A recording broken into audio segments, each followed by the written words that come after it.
try the other one.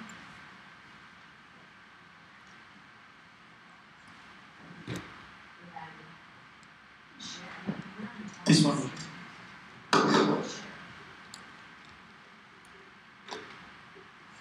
Right. Well, if you can't hear any of us, Robert Manne and my founder is Jeff Sparrow, and we're going to be talking this evening with Professor Robert Manne. I'll say a few things. In the age of Google, the introduction is usually not necessary. So I want to say something not so much kind of thing you can read through or Professor O'Brien, but my impressions. I've been incredibly inspirited in recent years by a number of familiar young people who have decided in conscience to give their lives to try and make the world a better place. And a few years ago I began to concentrate on what Julian Assange was doing, and without really understanding it for a while, I began to see what a significant figure he is. Australian should be rather proud to have produced someone as both moral and effective two others who have emerged. We'll be talking about one is David Jeff Manning, the other is Edward Snowden. There are many others in the United States. Yeah, one of the people I think of like this, whose work I only really got to know a few months ago, is Alexa O'Brien, who I feel very privileged to be able to talk with. Just Alexa was very involved, to understand it, with law school. The reason we're trying to find out doesn't work like talking about it that much. I'll try and find out why. But she then, she was very involved in, as an independent journalist reporting the Arab Spring, and again I'd like to talk a bit about experiences of that. Because of her work, she's brushed up against the American state in a very serious way with accusations which I think didn't come to anything in the end, that she was somehow connected to terrorism. And she felt that the real fear that would come from the American state deciding to threaten. I think the work which at the moment should be best remembered and most honoured is the work she's done with the trial of Professor Manne, sitting, I read somewhere 14 hours a day minimum, working day after day, recording what was going on in the trial. I'd like to explain a little bit more about that when mainstream journalism is not doing the job. I've been known to recently that Alexa had spent time with me in Australia in the past, incredibly welcome back. She is, I think, one of the heroes of the age and should be better known in this country, and it will be as a result. I can just say we did an extraordinary event at the Sydney Opera House a few days ago, and I would recommend that you have a look at that there. So I think it was almost, I think it could be said of some historical importance where Alexa is on stage, but Julian Assange, Glenn Greenwald, who's been incredibly significant journalist, particularly, he was the one that Edward Snowden went to trust, and he did an intellectually astonishing job in recording the meaning of the documents that Edward Snowden brought with him. We'll talk about that actually a bit later. And also David Coombs, the wonderful attorney, military attorney who's been defending Chelsea Man, who's also on Skype. It was an hour and a half of incredible discussion. I do recommend everyone to YouTube. It will, I think, in the future be seen as an absolutely central discussion of the issues which go to the heart of the problem in contemporary life. So Alexa, Jeff and I are going to ask questions and have a discussion on all of these issues. Jeff and I have worked out, Jeff, for those who I'm sure everyone does know, is the editor of Overland and the leading writer and member of Victoria University. So Jeff, would you like to start? Jeff and I worked out a rough order of proceedings by email today. Sure. It seems like we're sharing this funny piddly little microphone. Do we actually need a microphone?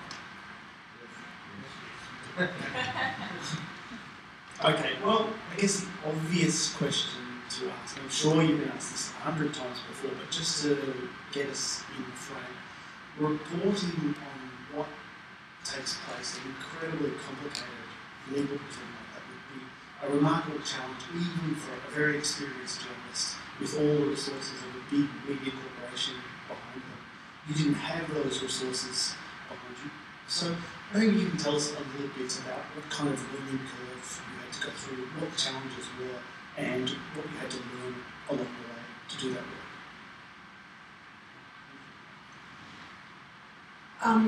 Well, it's a military proceeding, so there's a manual for court-martial, which is probably 6,000 to 10,000 pages long.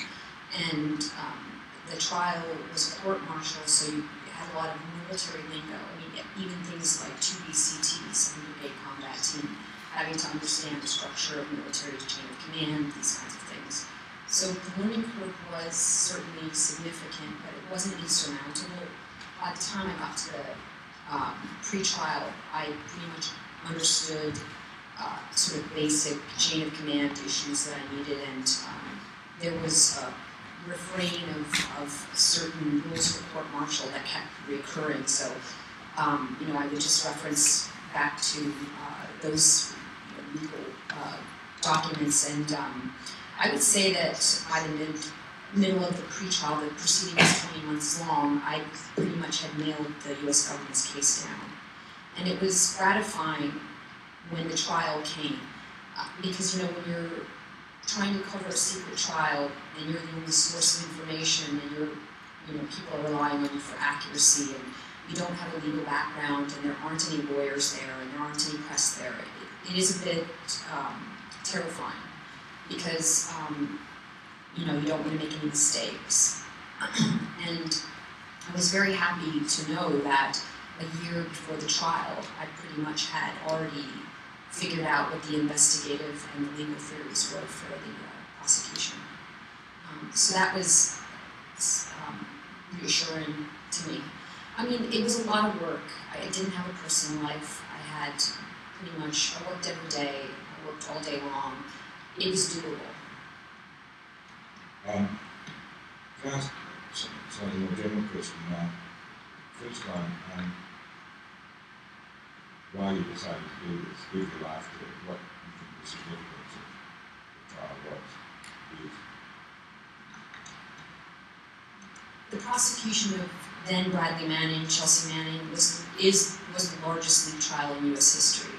It was a historic trial, and it is part of an even larger criminal investigation, the largest criminal investigation ever conducted into a publisher and its source. It is a map of the entire interagency process being honed in on one organization and a sources. And I felt that I was sure that the press wasn't going to cover it adequately, because I'd seen in the year prior to his court-martial, her court-martial, specifically her treatment at Quantico, the dribs and drabs of information coming out, and I thought, God, you know, even when I was a child during the Iran-Contra affair, you know, we knew who the actors were, and we knew what the institutions were. I mean, we might not have known everything that was going on, but there was some sense of some investigative journalists at the Washington Post or someone at the New York Times who kind of had a handle on what was going on, and there was nothing there. And it seemed like, you know, simply cheerleading for then Bradley Manning wasn't going to do it. And I wanted to know what was going on here. Who who were the people at the State Department? Who was in charge of the criminal investigation at the Department of Justice? What was their institutional interests? What were the agents' names? Who were the potential witnesses? So I decided that I was going to just get as much information out. And that's why I started with the transcripts and the timeline. The timeline was for me also an education, because I really had to sort of figure out which agencies and which institutions, and going through and making an accounting of the public record and building the timeline was, I decided that I wasn't going to hoard that information myself. I would publish it on my website. That means that another journalist doesn't have to do the investigative work. I've already done it, they can scale off of it. And much like, a lot of us, I had a hope that if I did all the investigative work or laid the groundwork, then another journalist who might be more experienced or might, have an audience already established that had little resources. They didn't have the investigative budget that you had in the 80s or the 70s, that they could actually use my work to good effect, and that we could sort of, in a sort of team effort, expose what was going on or educate the public. That didn't happen. It's there. It's there. I certainly had journalists come to me, but it was interesting to actually see how they expected to be spoon-fed by me as well. Much like they expect to be spoon-fed by the military.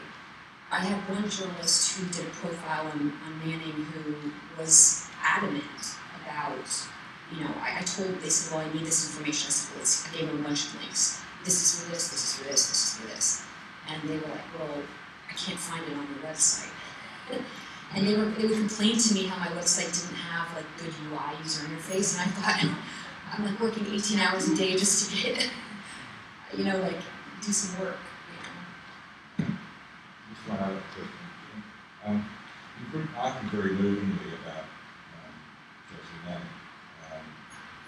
And it's a strange thing, you saw the court for 20 months, and yet you've never once spoken to her as a case of time. But could you just say a little bit about your impression of the kind of character that decided, for whatever reason, to pass the suspension and material on their behaviour in Iraq, Afghanistan, and so on? What did she have?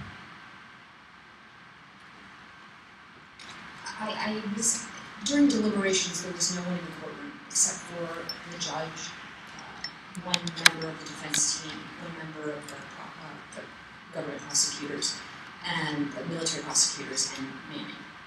And there was no press around at that point. And they weren't interested, or it was their time off. So I wanted to be in the courtroom. I was actually quite disappointed that there wasn't any public there either during this sort of, I think, probably the most nerve-wracking time for an accused. But I will say this, there were people who did show up, and it was quite moving. There was a man named Jim who showed up in a wheelchair from San Diego to be in the courtroom for 5 seconds, as the judge opened the court and then went into deliberation. So there were moments like that that were very moving in this period of deliberation for the verdict. And I remember I came into court, and normally, if you're a member of the press and you have press credentials at Fort Meade, you're essentially a cage animal. You're an animal in a cage. You can't go anywhere without an escort. Sometimes it's better if you go as public because you can actually walk around the base. So I walked into the courtroom, and normally they tell you where to sit if you're a member of the press, and there was no one there, so defense turned around and turned to the legal administrator and said, Ms. O'Brien, sit in the front row, there's no one here.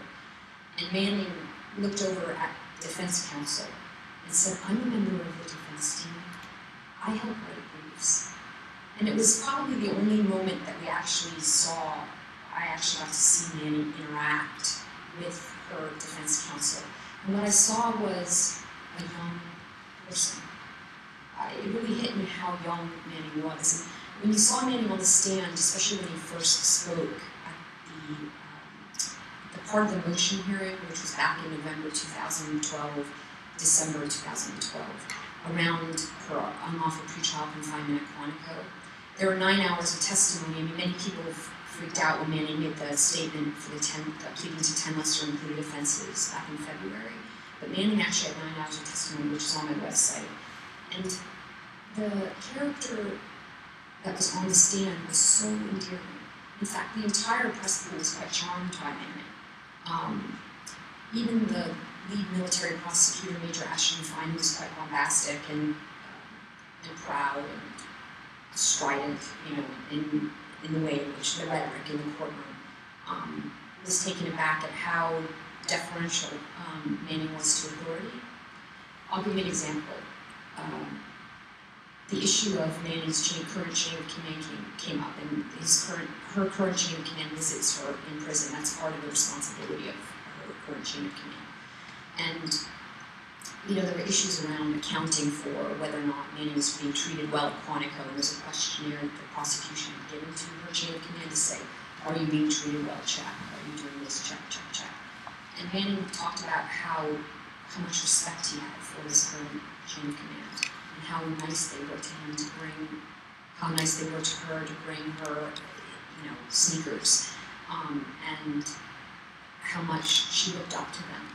And she was so respectful. So when I questioned whether or not being a detainee for so long had actually sort of rubbed off on her, where there's a sort of detainee prison guard relationship. I mean, she's in a military prison, so every day she's interacting in that way. But I think that's actually also part of who Manning is. There wasn't an ounce of mendacity to this young person. And when you see someone, you know, day in and day out, whether they're sitting next to their attorney or they're on the stand, you can kind of get a sense for a person.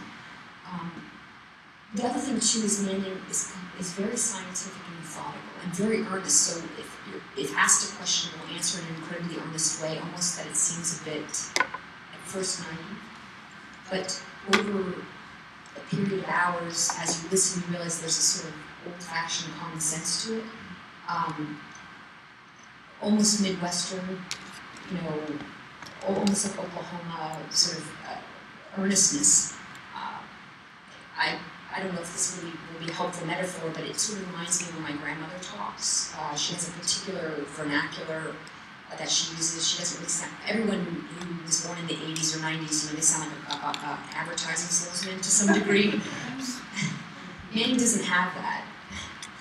I don't know, do you know what I'm talking about? If you hear Cary Grant, even in an old interview, there's a certain kind of genteelness to them. That's the sort of way in which Manning speaks, and very methodical and logical. So, for example, Manning asked defense counsel, David Coons, not to speak to the press at all during this entire proceeding, only to use text-based factual documents posted on the website, which shows you also the commitment that's there. So to sort of sum up this whole kind of picture of Manning from these little tidbits, there's a commitment there. And Manning is a very strong and indomitable character in the courtroom because of the earnestness. So despite the rhetoric, despite the clearly unfair trial, despite everything stacked against her, she was neutral and a litmus test for everything going on around her. Well, that flows into something that I'm very keen to ask about. One of the quotes that Julian Assange is best known for is the notion that courage is courageous, and that doesn't make any sense, does it? And from what we know from Manning's motivations, it seems to be very central as well, the sense that having access to very important information, you have a moral responsibility to take a stand. At the same time, it seems like the US state also accepts that logic, except from a reverse perspective, and is here clearly trying to set an example. If you leak this information, you will be crushed, you will be kept in torturous conditions, you'll be hit with a terribly unfair trial, you'll face decades in prison. I was wondering your assessment of how that is playing out with this, where the trial is at now. What has been the sort of takeaway for other whistleblowers? Are we in a situation now where the legacy of the case now is that people are more likely to speak out? Has the state been effective in setting a sort of terrible warning of what will happen if you go down that path? To answer, it will be a bit of speculation because I haven't interviewed, hundreds of whistleblowers to sort of get a sense. I would say that in some cases it will scare people. En masse, probably it will scare a lot of people, and it will also scare journalists because of the possibility of getting caught. Maybe people will be far more picky about who they would go to also with information and how they would get in contact with that person, making sure that they don't have a digital trail, which all adds cost and energy to that process. I think people also are less likely to trust the institutions, like the New York Times. I mean, there's a reason why Snowden didn't go to the New York Times, I would imagine. Here we have, why did Snowden go to the Guardian? The only paper in the world with reading. I think that I think it's a big deal that the Times reporters I saw at the Manning trial, who were the national security reporters, were sort of in the dark a bit about that, and I think that's that the New York Times should look at that if they are concerned about their future market. But anyway, I think it will embolden other people. It's sort of like in any kind of social dynamic. If you have somebody who is pounding around and showing all their kinetic energy, there's no mystery to what will happen to you.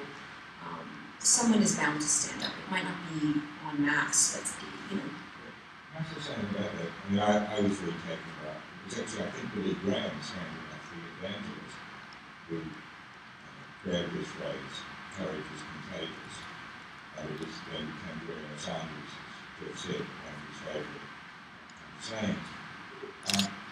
But I think what's interesting is that, in this connection to WikiLeaks, is that it doesn't mean that most people would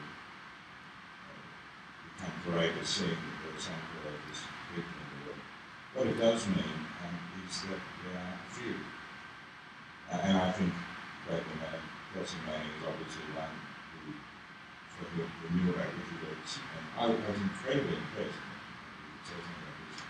Actually, I got to know about you really because of this, that I wanted to read the statement to court. And suddenly I realised why she had done what she'd done. Very eloquent, detailed account, because of her Alexa is in another world. But anyhow, the things she said earlier were such that she thought she had no alternative but to act. And again, that seriousness and earnestness she talked about, moral straightness that Terry Grant sort of gave written in the world. You could see in the statement in very, very serious time. Similarly, we don't know much about Edward Snowden, but this one fellow seeing what turns out to be this incredible business that the American state is basically snooping on the entire population around the world. Thought, I can't do nothing with this consciousness. So, I think for most people, courage isn't contagious. But there are some people coming out of nowhere who know good reason who it is. So I think in a way, a lot of people I think left WikiLeaks when they became frightened. But some didn't. The people that now surround the same do the people that are not frightened. So that in a way, I think he's shown it's true. And I think there'll be many people, there'll be a handful of people who have the information who look at them. I think that the truth is can radicalize people. We oftentimes think that we have to make ideological jumps. It's not that they're not there, but I think that when you are provided the fact of a situation or the experience of a situation, it leaves an imprint. That's my own experience in my own way, even just covering the trial. The more I covered the trial, the more I saw it wasn't being covered, the more I saw how flawed the coverage was or how mediocre it was, the more I understood how prejudicial the prosecution was. It became even more of a driving force to do it. So even in my own way, and I think that many of us can understand that just even in the experience of reading about the leaks or the energy that it released in us, because I love this phrase from Martin Luther King, mesmerized by uncertainty. I think that when we don't have the facts and we see a bunch of talking heads sort of bitterly arguing with one another, and we're wondering, well, what side is more appropriate for the cocktail party that I'm going to, so that I can get along with everyone. That kind of thinking that happens within people in just day-to-day life. With the facts or the experience of a thing, we can actually find the resources within ourselves, the capabilities within ourselves, and the motivation within ourselves that energy is released. That's why propaganda is so powerful. That's why misinformation is so powerful. That's why we're in what I would consider to be a reformation for the secular age of information, where the priests selling favors are the talking heads on our television sets and on our computer screens.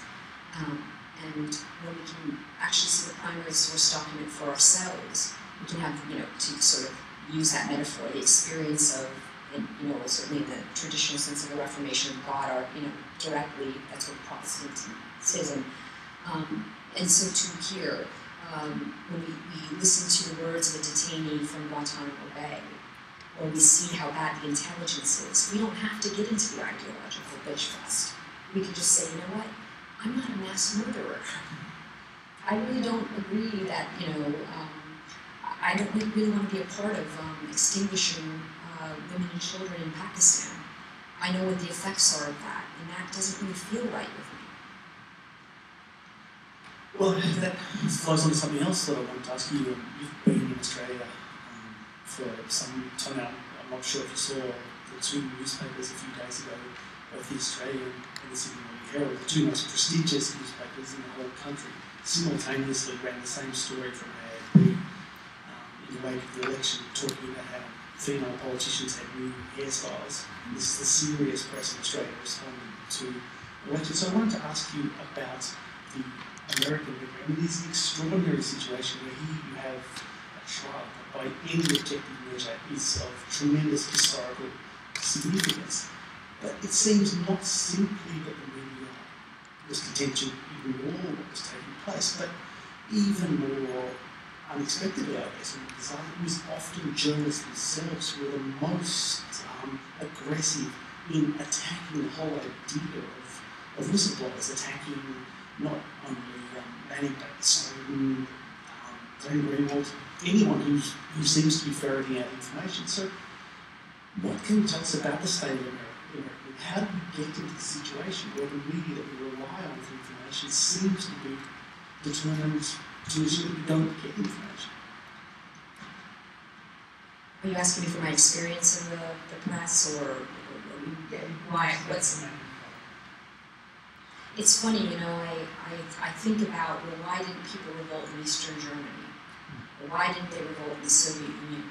And I studied it a little bit in university, so I sort of circled around those questions.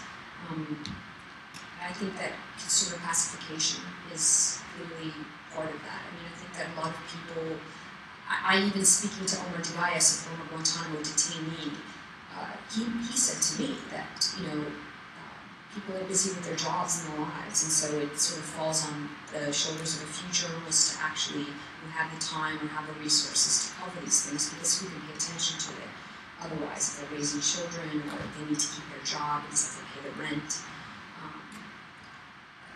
So, it's a mystery. I do believe that you can't crush the human spirit, but I also do believe that a lot of times people just, they're in a trance.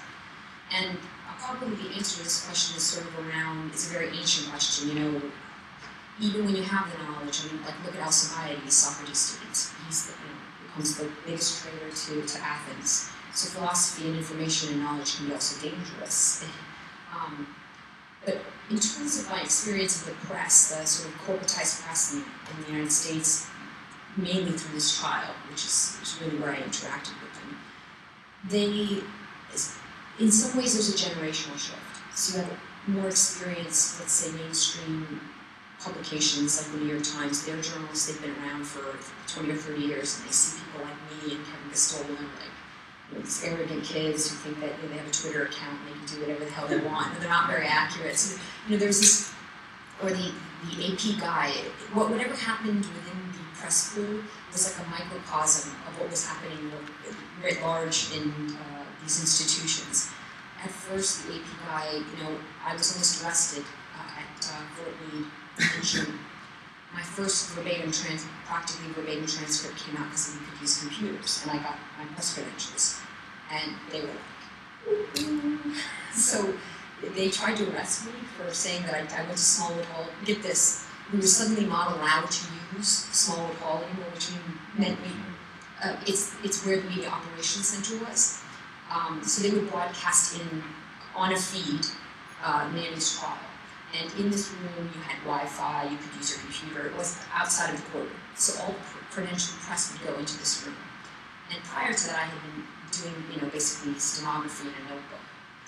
So early June, I was credentialed, and I decided that I was going to actually, I had a bit of a disdain for the press. So I was credentialed before that, but I was like, all right, I'll finally go into this Media Operations Center and see what's up.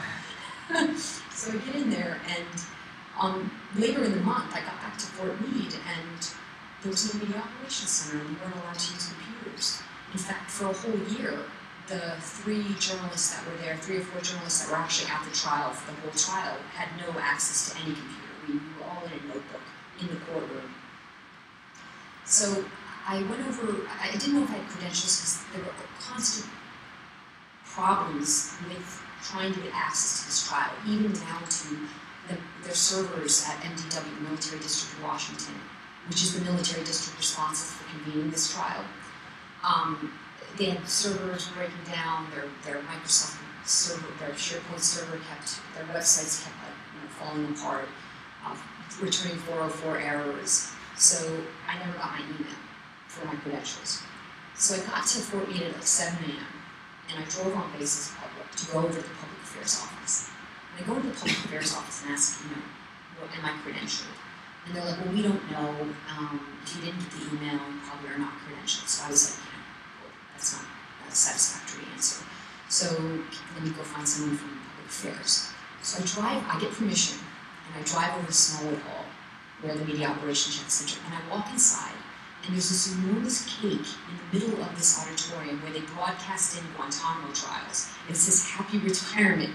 It was like something out of a Fellini film. And suddenly, the lady from public affairs drives over to the base, because I tweet out, reporters at the largest leak trial in U.S. history unable to use computers because of retirement party at Smallwood Hall. And that just infuriated the public affairs office. So they drove over, and they're like, how dare you go over here? And I had asked this Asian man at the public affairs office for permission. So there was this like, did she ask for permission? So coming back to the original reason why I brought this up, the AP guy was behind me, and they called law enforcement on me, a journalist at Fort Meade. And the courthouse news guy was also there. And I turned around to both of them and I said, I don't want to involve you in anything, but please don't leave me alone with law enforcement at Fort Meade. I'm a journalist, I'm here covering this trial, I work my butt off, please don't leave me alone. And the AP guy almost left. He didn't, luckily, and they were going to get rid of me. And the law enforcement officer came in. I have the recording of it. I asked his permission and recorded the conversation. And it's really kind of bizarre and weird. You should listen to it if you're interested in that sort of thing. But when the AP guy finally, about 30, he was going to arrest the AP journalist because they wouldn't. The law enforcement officer insisted that I be left alone with him. And finally, the AP guy said, well, why do you need to be left alone with her if you're just going to talk to her? And there was a kind of question about whether or not I was a journalist because I was a blogger. And so it's interesting because later on, flash forward a year, so I'm talking about the culture within the press pool as a microcosm of what happened outside. People respected the work that I produced. It actually helped a lot of reporters to cover the case. So I had certainly earned, at least on a personal level, respect. Kevin, myself, and Brigitte, John's daughter, a former volunteer for WikiLeaks who helped edit Collateral Murder, and Peter Hart, who's a media commentator in the United States. We did a panel, and the day after the panel, the AP guy walked up and he said, "Why didn't you tweet my name as being one of the people covering the trial?" And he was very angry at me. And I said, "Do you want me to be honest?" And I said, "Because your coverage is superficial, and you've been at this trial, and it shouldn't be superficial. You've been here for the last 2 years." And I said, "And you also almost left me with law enforcement early on." Because he started talking to me, he's like, "We should have solidarity in the press pool." And I said, "Well, solidarity in the press pool, you almost left me alone with law enforcement." And he said, "I'm sorry I did that." And we actually shook hands, and it was like a moment, there was a breakthrough, and then suddenly, like, the AP guy was like one of us, you know? Like, we took him into our small group. So there was definitely an institutional change even within the press pool. I hope that story was interesting to you guys. So you mentioned before that the larger media corporations, the business models are falling down, they don't have the resources and all the rest of it. So do you see what you can do in this case as perhaps a harbinger of what's to come, that increasingly will be activists who are going out there and getting the stories that the media won't or can't cover anymore? I think so. I mean, I consider myself a citizen. I mean, I take a little issue personally with the word activist because I feel like in the United States it's like a lifestyle. And so much of our citizenry, which is a public office, are, basically hibernating.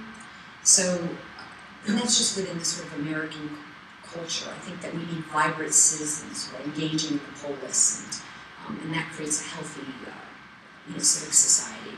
But yes, I agree. I do think that people like me who feel a calling to cover unreported stories are going to continue to come forward.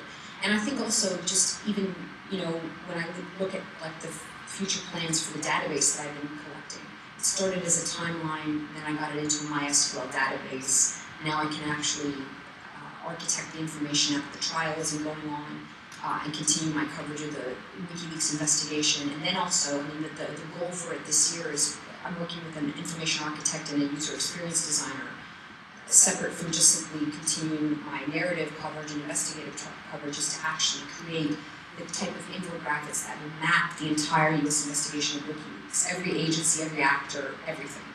And I'm bringing on people to do that. So yes, I think that technology and also enlivened, sort of activists like myself who are sort of source journalists, primary source journalists. I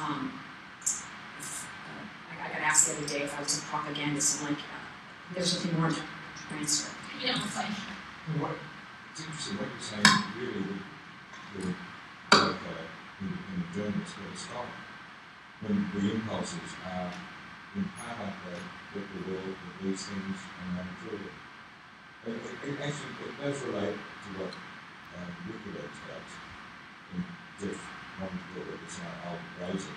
Is that Julian Assange makes this on that. I went back to look at how WikiLeaks got started. And it was really the thought that if information was accurately recorded and came into the world, it would open the eyes of people to truth and justice. That there are clouds of not knowing which are preventing the world progressing. But if the primary sources could be published and the truth be known, that then you thought WikiLeaks the intelligence agency of the people, that the world would be in a better place if incredibly unrealistic. I wonder whether he still believes that. I think the problem he had at the beginning, and maybe you have this too, is not taking account of the laziness of so many people. That often I think when so much information is given, Julian's assumption was that people would fall upon it, and the truth would sort of flee. I just wonder whether you have the same idea that somehow, and that he was disappointed with the lack of responsiveness to the availability of truth. It's funny, I would say that probably there are a couple of things that, Thoreau said that you'll need to read one or two books really well in order to be educated. qualify my education. I mean, I certainly could continue to read, but The Apology of Socrates and The Republic of Plato and Moby Dick are probably those 3 books that have changed my life. And The Apology of Socrates, I think, I have always had a fascination with it. So I would say that I was disappointed sometimes when I would get tweets. I turned into a bit of a misanthrope through this trial because I had no personal life. And I used to joke around like with my friends that not to take any of my ranting seriously. I'm just venting because I have there's no time for Alexa to relax. So if you catch me at the wrong hour on Twitter at 2 o'clock in the morning, sometimes people will say things like, "Thank you," and I'm like, "Fuck you." And then I'd send him a direct message that's like, "I'm just joking, I'm just totally, out of it." But there were times when they're like, "We love your work so much." I'm like, "Why don't you freaking come down here and do these transcripts? Or why is this courtroom empty?" But that was just really me being tired. I think fundamentally I knew that, look at a mob of Athenians would put Socrates to death. So I wasn't too surprised about that. I think also, I think that if you're really this question of education and knowledge, it's also kind of as much about fact and truth, it's sort of exoteric, let's say mathematics, as it is about seduction. It's those, for example, to use a sort of poor metaphor, in order to educate, you have to have the stick and also the seduction. It's like you have to round the children up and make sure they go to school and, put them in the corner if they get out of their chair and run around. So there's all those elements to education as well. And I think there's a difference between information and knowledge. I was joking around with somebody the other night. I was like, if only the public en masse could take some notes from the UFO community about their interest in WikiLeaks. WikiLeaks has no problem with the UFO community. They are fascinated with WikiLeaks documents. So yes and no. And there was just a info done about that area, whatever it is, where all the UFOs, isn't it? Right? Yeah, that's what. Well, following on from that, I guess, when you talk about that, I think of that famous Kundera quote about the struggle of man against power, the struggle of memory against forgetting. But it does seem there are 2 ways of thinking about that. There's a sense that knowledge will be there forever and for history and posterity, and truth will come out eventually. But then there's also the more activistic kind of, that the truth will make a difference here and now. So following on to that second part, what is the perception of many now in the US? What is the public sentiment as a result of the coverage that you and others have been doing?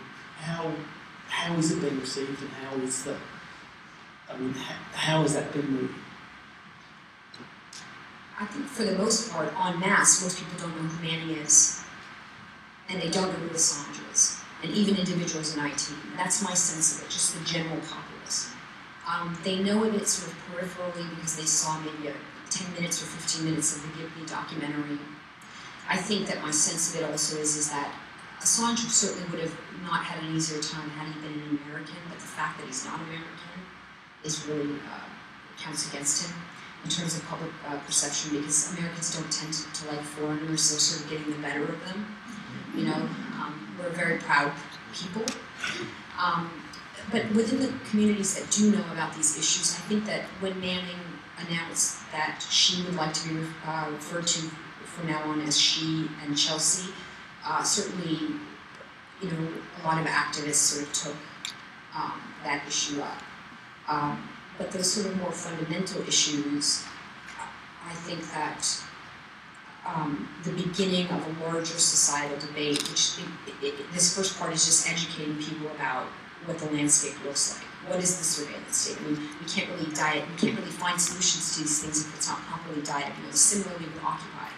We could talk about organizing and labor and left and right, and I was an activist in the 90s, so I know how to organize, or my dad in the case of the 70s and 80s, who thinks that everybody is just arrogant under a certain age and doesn't know what the hell they're doing, and they're rude and all that kind of stuff. But fundamentally, if we don't understand even what our class structure is today, how can we possibly figure out how to organize people?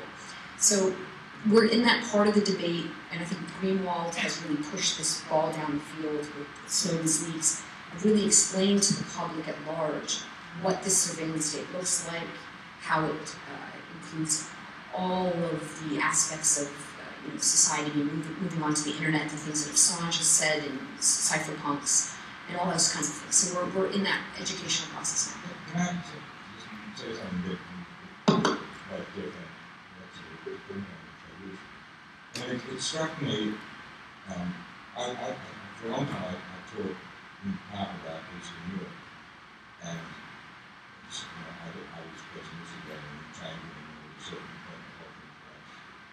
And for me, my favourite author in there was Oswald Harvard, Power of the Pilots. So it's years and years and years, and that's something to do now. It struck me for a long time, I would often say to students, that the contemporary democratic state can absorb the normal kind of left movements, like the anti-globalization movement. In a way, I think the contemporary democratic capitalist state shrugs its shoulders when people protest in a normal way against globalization. And it kind of doesn't, maybe I'm too pessimistic, but it seems to me it doesn't make much difference to me. What really struck me, and I agree with you, is that, I said this in Sydney, I think Assange has found a method of possible transformation which the contemporary state can't shrug at. I think that's his genius. He saw the possibility in the age of the internet of what we can, individuals with access to vast amounts of sensitive information, what they could do and theorise about it, trying to begin with. I think, in a way, I think even more than the case of Manne, the Snowden case is the exemplary case of the transformative potential that Julian Assange had in mind. That is to say, here is someone who's sitting there in London in the NSA, and they consider to have access to all the same information. And I take it because of his conscience, said this is astonishing. No one knows that the NSA is hoovering up the entire email, telephone, etc. traffic. And decides that he can't live with it, and finds the journalist in the law most likely to prove his authenticity and courage, or Greenwald in the newspaper is likely to go with it without temporising the Guardian. And I said this is my same thing. You have got a situation where, in this case, at least the elite in America, including the chief of American intelligence, is saying we've probably gone too far, we've made a mistake. And the issue is on the table. The issue of, I can't think of a more important issue for people to think about than what's happening to privacy in the age of the internet when the state has control. And it seems to me that I don't know whether you look at this, but that somehow the WikiLeaks idea has the potential to change things in a way that I think is more traditional from the best activity now.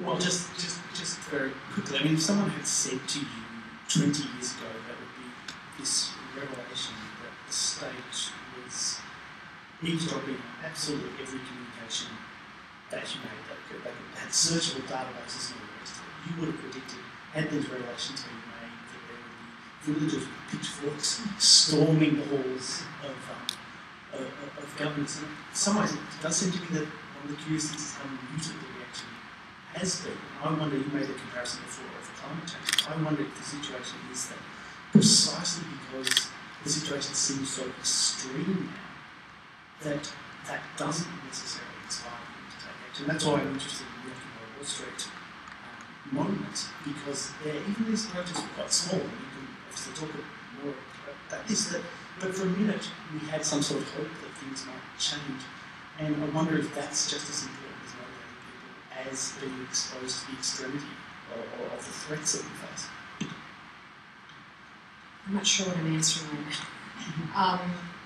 Do you want to say just the importance of the possibility hope, the possibility of change, as opposed to simply information about the threat that we face? It's hard for me to sometimes answer these questions because I always have to take it back to being authentic and being honest about it, my own life and my own. I mean, what we're asking about right now is what is it good life and the good society, and these are ancient questions.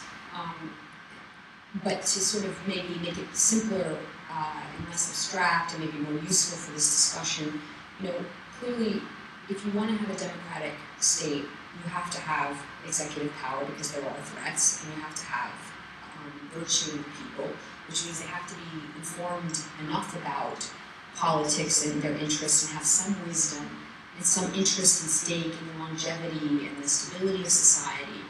And what we have right now currently in the United States, for example, in my own country, is we have an executive that is owned by the same entrenched interests as the Congress. The Congress is uninformed. They do not deliberate. And I mean, they were complaining about citizens deliberating in a public square. Well, if Congress did its job, we wouldn't have to have gone to the public square. It's really simple. And really actually had a whole generation, I think, of young people who had a learning curve because they didn't know how to deliberate necessarily. They didn't know how to organize. So they were getting their experience around that. What does that look like? Especially for the game generation or the internet generation, which organized completely different than, let's say, my parents' generation, which organizes with heavy social capital. The game or the internet generation has myriad weak social ties, like scientists or artists.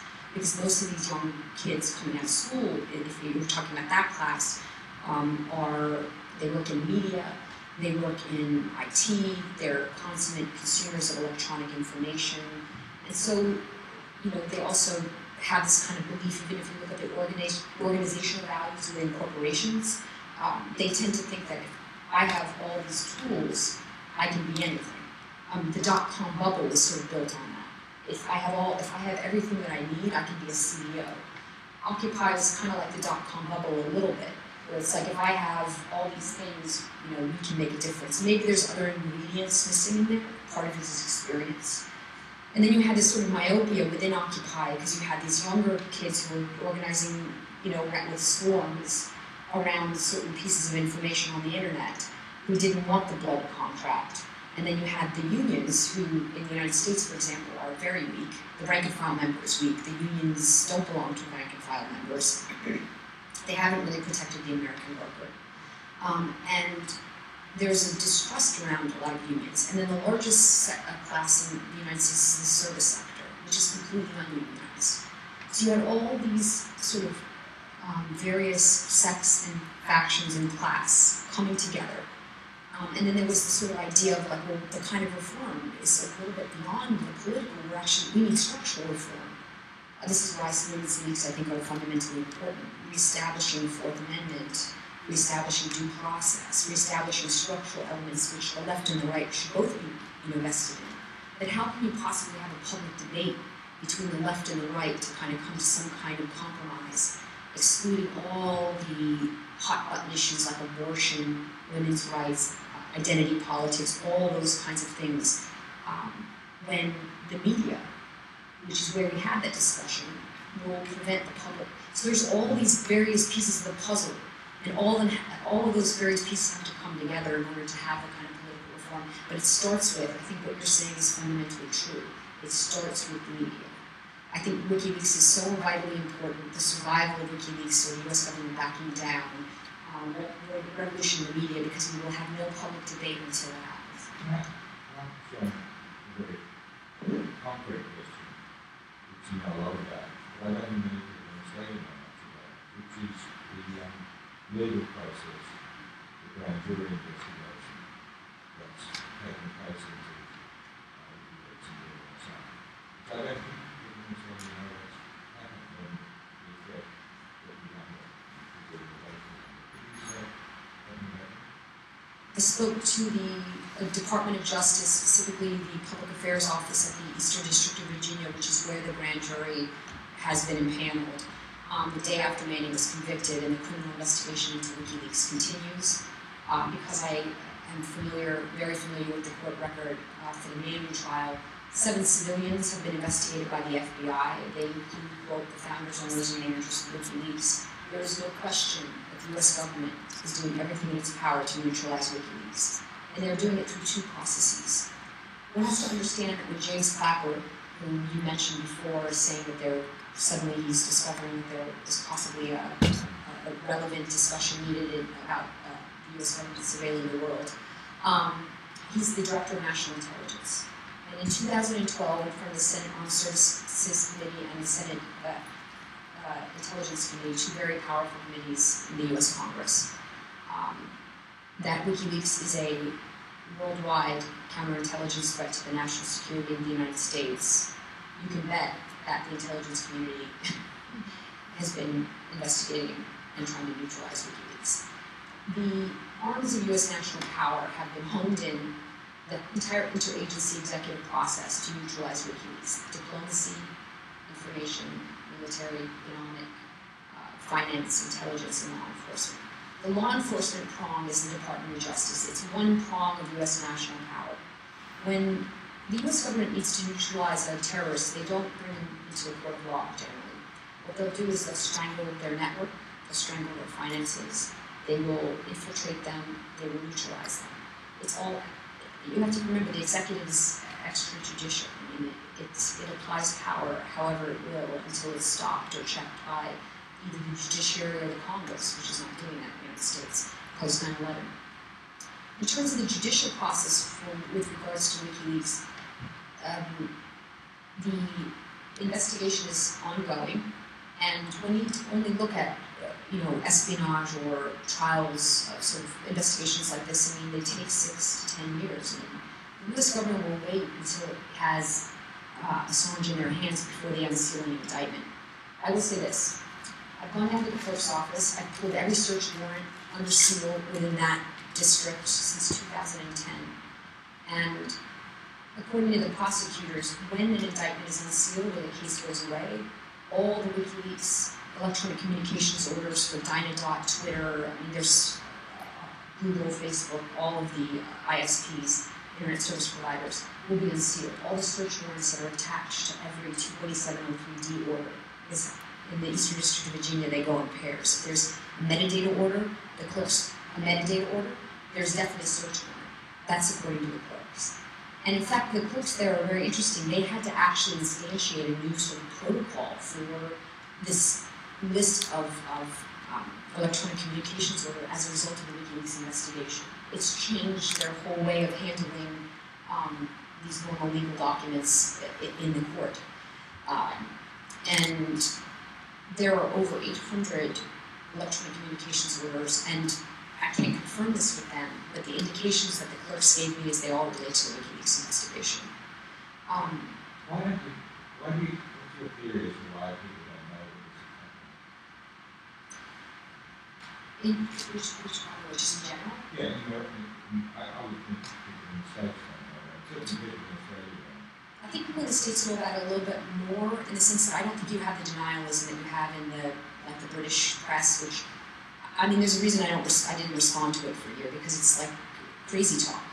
I mean, there's no question that the US is investigating WikiLeaks. So when it gets into this kind of weird discussion in a foreign press about whether or not it exists or not, I'm like, it's almost like, I didn't want to waste my time. I don't know how to talk to crazy. That's kind of like where I'm at. And I'm not going to waste time. There's so much work that needs to be done. I'm not going to waste my time convincing some idiot that the US government is... Yeah, and that is the wrong I have thought about that speaking film, which insofar as people in Australia know it now, would probably be influenced by that film. And his assumption, the assumption of the film is that filming something is parallel in the American state, like record. And I've read every review of the film, and virtually everyone who reviews the film likes about it, accepts that these cases fair-minded, well-balanced between parallel and the same person. And you told that some of these transparently obvious, there are massive legal actions underway under seal. What is going on? The reason why Alex Gibney has never written me a letter, despite my review, because he knows that he doesn't know what he's talking about. I mean, I say this kind of like, who gives a fuck what Alex Gibney thinks? I mean, now, that doesn't mean that there isn't a PR battle, apparently, for certain interests. I mean, it certainly is not, doesn't bode well for freedom of the press or for WikiLeaks as an institution if this kind of misinformation is going around. But in terms of the fact of it, it's like, Alex Gibney doesn't know what he's talking about. Yeah, but I mean, Julian Assange knows it, mate. He produced a fantastic, almost 200-page annotated reply to it, because there is a battle for public opinion that has to go on. And now there's a new form of critical state, which is based on Don Carter's account and the book that the Guardian produced on this, that both ended up being hostile to Assange. And again, I think this will be a battle for public opinion over this matter. But what strikes me as really interesting is the way in which misinformation can be taken so easily and not combated effectively. And I don't quite know what to think about that. People like to hear themselves talk. I mean, that's what I think it boils down to. And they like to feel important. And that's what it boils down to. They like to sort of have an opinion on things and share it, even if they're misinformed. I mean, I think that sort of makes up most of the American press. I think that I don't need to downplay how important it is that the facts actually do get out, because the stakes are very high. But that to me is more of a, one needs to look at the role of Hollywood in general, and I think that the solution is structural as much as it is a sort of perhaps a PR issue. What I mean by PR issue is an information campaign to educate people. I wrote a review of the film,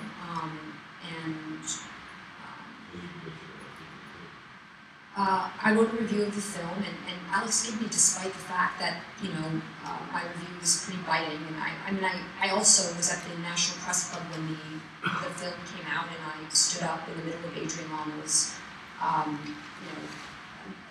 tears crawling down his face, and said he's a fucking liar.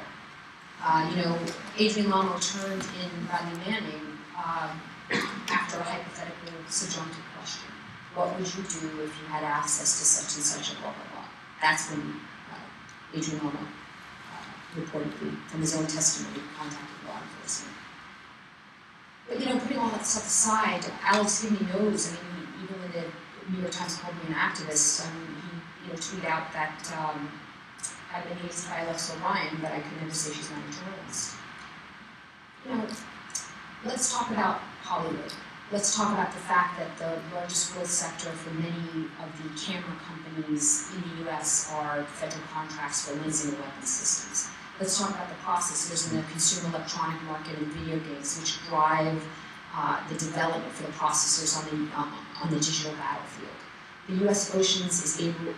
Navy is able to control the oceans because of its its reconnaissance software and applications in space-based reconnaissance. That didn't make any sense. Sorry, guys. The U.S. hegemony is built on information and its military. The U.S. Information and media is the only service sector that has a trade surplus with every nation in the world. The U.S. government understands how important it is to control the information space. It's become more important. Surveillance is just one component of that. It's also about controlling populations. I quoted an excerpt from a paper written at the U.S. War College about how most of the publics need to be mobilized because many people are engaging in war as a spectator now. So all of these factors are happening, and when we look at Hollywood, when Hollywood figures out, this is how you solve it, when Hollywood figures out that the movie about WikiLeaks, that's really going to go viral is the one that actually properly reports and isn't just simply old media trying to hold on to its research and development from 20 years ago.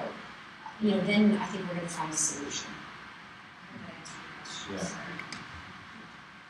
But I mean, in Australia, it's not just media, of course, every Australian politician who's asked about doing something also repeats this story that there's no legal case as far as we know, it's all paranoia and all the rest of it.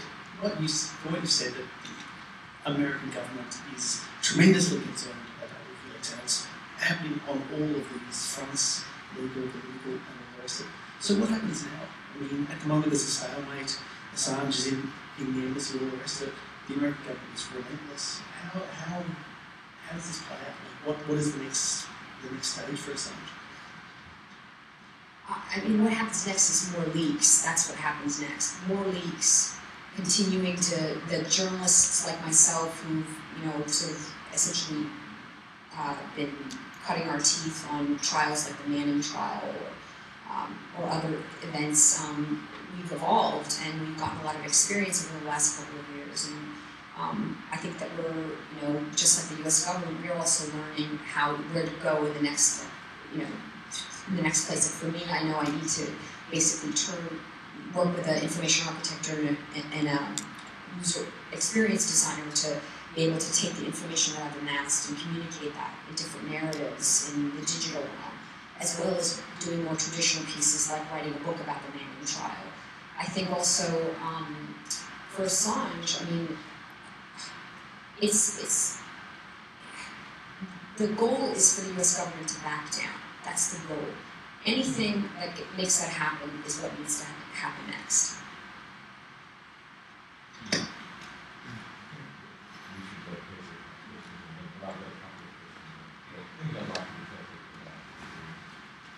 One is, how can you threatened with the sort of charge that was believe it or not, I couldn't believe it when I read about it. Is it possible to just say what happened? I hope my voice isn't like really droning on everybody. And then I said,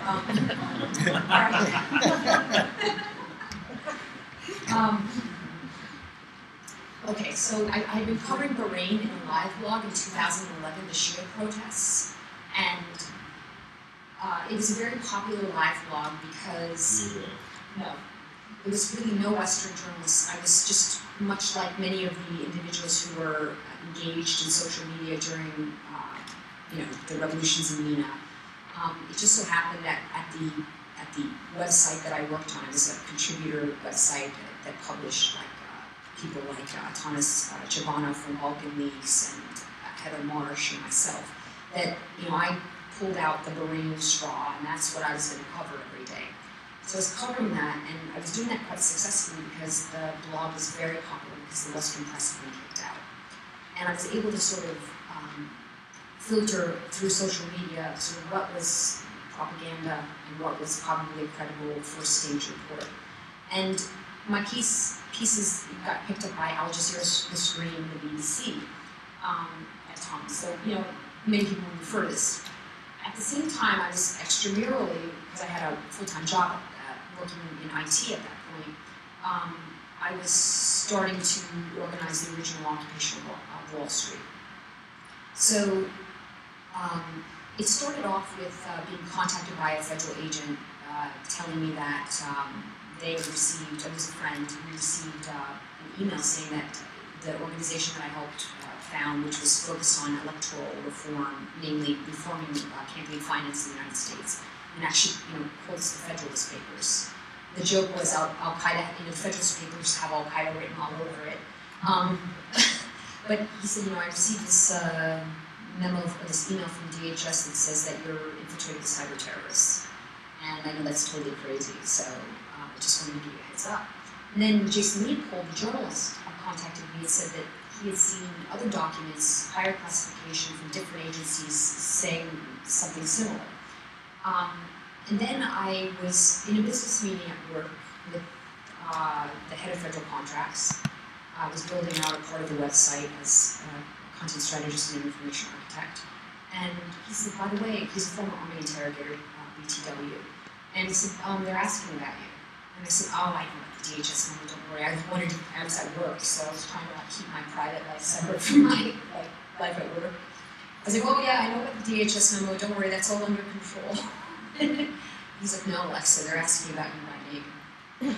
So then a private security contractor contacted me, or contacted the Twitter profile DM and said, your website was found on an Al-Qaeda recruitment website.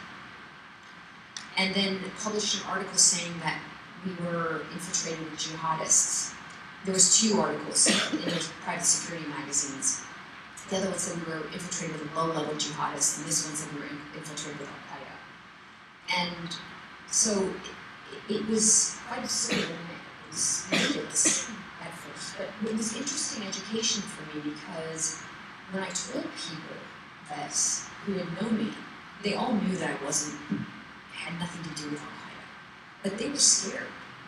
And I remember when the secretary got put on this database job, and I was really the IT person in the company, like I knew something was up. And I called the CEO, who was a family friend, and said, what's up? I know something's up. And he said that people were freaking out because it's definitely not good for business. So I had to leave my job. I came to an arrangement. I left my job, and then I was invited onto the hedges suit against President Obama for the National Defense Authorization Act of 2012, which allows for the indefinite detention of anyone anywhere in the world. No trial, no charges, you, me, everybody. If you're suspected of terrorism, connections to terrorism, there's vague language. It moves material support from the authorization for use of military force to this new phrase called substantial support. The support isn't expressed in word. If you're a journalist, like me, and I had actually spoken to former Guantanamo detainees that the U.S. government considers to be terrorists, or the State Department terrorist list, or recidivists because they publish anti-Guantanamo documentaries. Does that mean I substantially support Al-Qaeda? And also activism. If I start a group and the government wants to get rid of those reformers and lease us to Al-Qaeda, some private security contractor with ties to the FBI, which they had. And then the word came out in the Stratford release. Fred Burton, who's the head of counterterrorism at Stratford, was asked by a guy named Thomas Kopecki from another private security firm to tie the group that I helped found to Saudi Islamic fundamentalists. I mean, it was just getting crazier and crazier. First of all, it's what they do in any totalitarian regime. You're not allowed to go to university. Your jobs go away. I'm a normal, average, everyday citizen, and I'm being essentially neutered for engaging in the polls.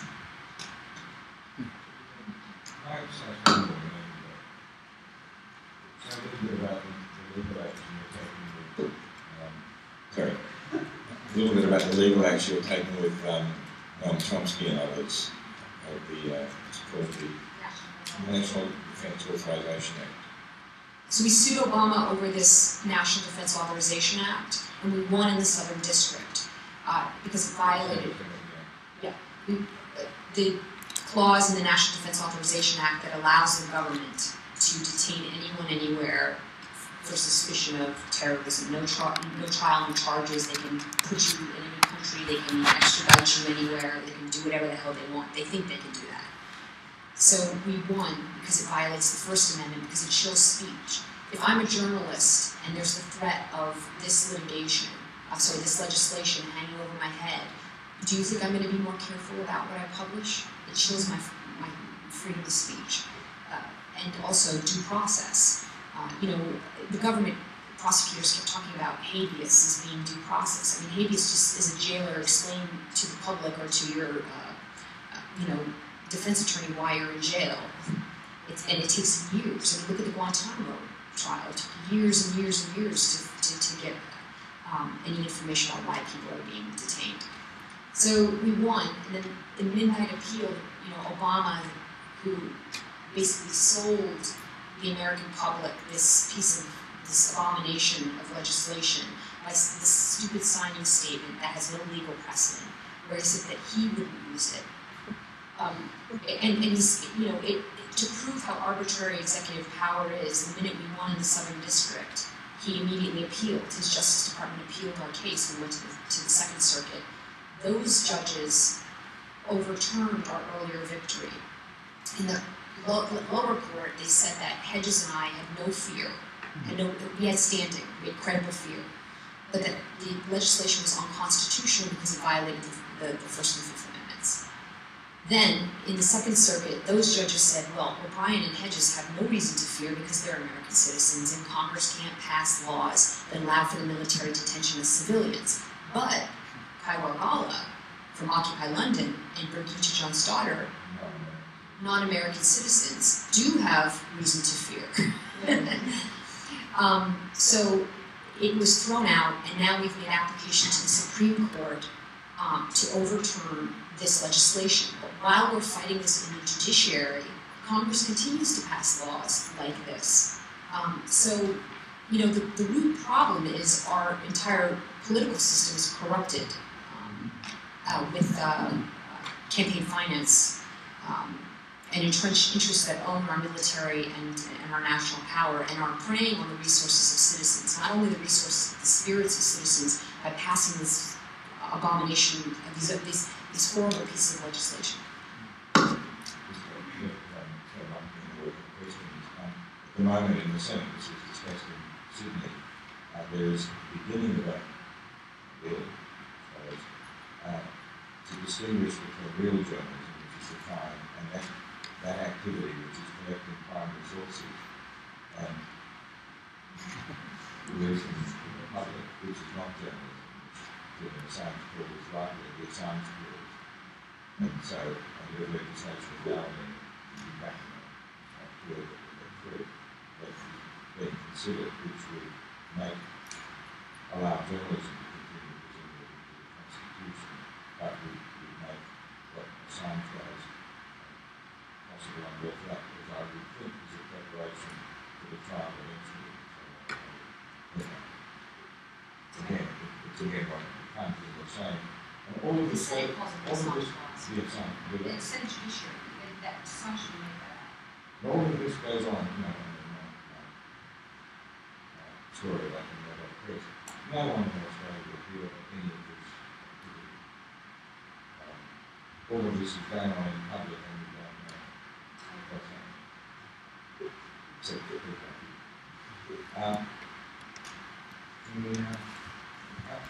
Is there someone who could take Yeah, we've got one. Okay. No, Mike's got Till one. I put one on that. Is everyone still awake? Yeah. If there are any questions. Is it on? Can I be really indulgent and ask a question, please? First, I just want to thank Alexa for coming out to Australia. It's been so wonderful. We've known each other online since we were young. It's so great to have you here, so thank you very much. And thank you to Jeff and Robert for coming and doing this tonight.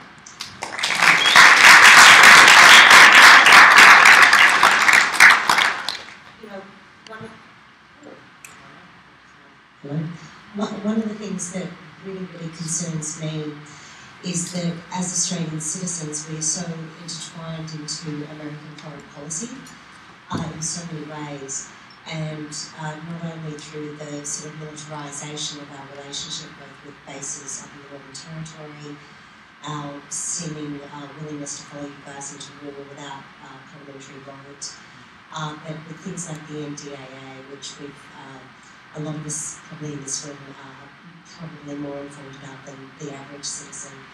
And it really concerns me that America can apply non-constitutional domestic law to a global citizenry, just as they can also decide to drone bomb people outside, American citizens included these days. So I guess my question to you, because I'm very, very grateful to all of you that are fighting this in America, it's a huge deal. And I wonder, in terms of the NDA class action that you're taking, will it have any capacity to stop foreign citizens from being held, detained indefinitely, or will the application, let's hope that you're successful, will it only apply to American journalists or citizens, so the rest of us are still a threat, so to speak, or will you have an application about, I don't know of any other country that voted for America to apply this law to us, so I'm just curious whether there is anything within the class action that actually enables the global citizenry to be protected from this. It's hard to say because it depends on basically what the legal. I haven't read the application to SCOTUS. I mean, we do have foreign nationals as well as U.S. citizens on this particular suit for a reason, for that very reason. It depends on the interpretation of the court, fundamentally. I think what I would stress here to answer your question is it's really vital. There is a weak electorate in the United States, and even in the Manne case, it's really going to take international action to be able to check the U.S. executive. I wouldn't, certainly rely on that responsibility on the shoulders of the American public. We ourselves have a difficult time trying to control our own government. I think what's really important is that the U.S. not be allowed to continue to erode international law. Even in the downing of the Bolivian president's claim, first of all, it's poor statesmanship, but outside of that, completely disruptive to the very delicate fabric of the anarchical society, which is global politics. And I think that one should to even say it more starkly, the U.S. has already passed into a totalitarian state. It's vital that you not rely on some kind of enlightened citizenry within the U.S. to protect your own rights. That you, Scary. Yes, true.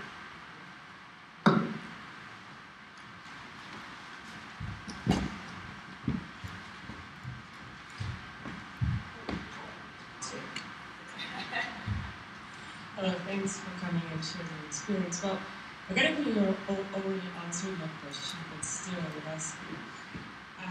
Do you think there is any opportunity George Bush would ever be tried for war crimes? Is there any even thinking among some group of activists or citizens? I think he was accused in Malaysia of war crimes. He was charged in the United States in China. How is John now? Charged with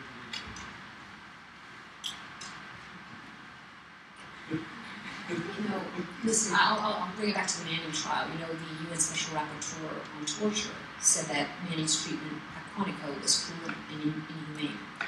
And defense had tried to have Juan Mendez come into court to elucidate for the judge where these observations, this sort of analysis came from, etc., etc. The judge did allow for the documents to be submitted as evidence, but did not allow for live testimony from Juan Mendez because the UN has the UN Special Rapporteur's testimony, and the UN has no power over an American court. Obama is concerned about, in his rhetoric and his sophistry to the public, about chemical weapons being used in Syria. If the US was really actually interested in upholding international norms, it would join the International Criminal Court. So I would say that if I were to wager a bet at OTB, probably not, to answer your question about George Bush. But if you really felt that you could, if you're interested in that sort of thing, you'd have to probably organize it, like this gentleman in front of you said, to try to make it very difficult for George Bush to travel outside the United States. Thanks very much. When you were speaking about the incompetency of major media to speak to the failures of do you think there's any sort of structural policy within those major media companies that might make it easier for them to an independent journalist to use them as an avenue to get information out? For example, in 1911, it was decided then somehow that we have an editor for a newspaper who would sort of be able to control it. And I know that speaks to the C word being conspiracy, that there might be one person in control of a newspaper and the articles and what have you, but wouldn't it make it easier for there to be more streams of information? Just as an idea that has been thought about, maybe changing the structural ways in which major media companies are operating.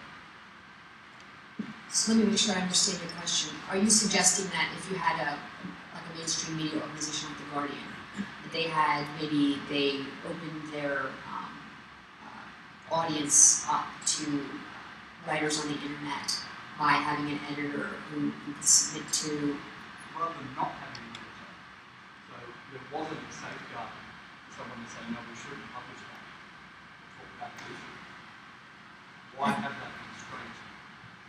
You know, editors are actually, putting aside the political issue, I mean, I actually enjoyed writing for, it might surprise you, but the Daily Beast, because I had a great editor, Harry Siegel, who's now with the New York Daily News. I mean, politically, he didn't ever censor me or try to censor me with regards to my coverage. But, you know, there are stylistic issues, especially for someone like me who tends to be very granular. It can help me get it up there. I don't think that the editor in and of itself is a bad idea, unless it's like other editors, because I was offered to write at other publications prior, where you're dealing with the politics of the situation, and I almost sometimes, I preferred to publish on my blog because I could write whatever I wanted.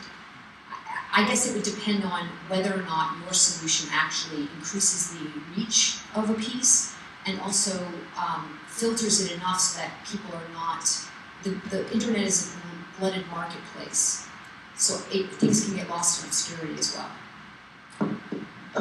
Speaking as a professional editor, I'd like to just suggest that we're not actually the bad guys. We do actually play a useful role sometimes. Kill the editors, kill poets!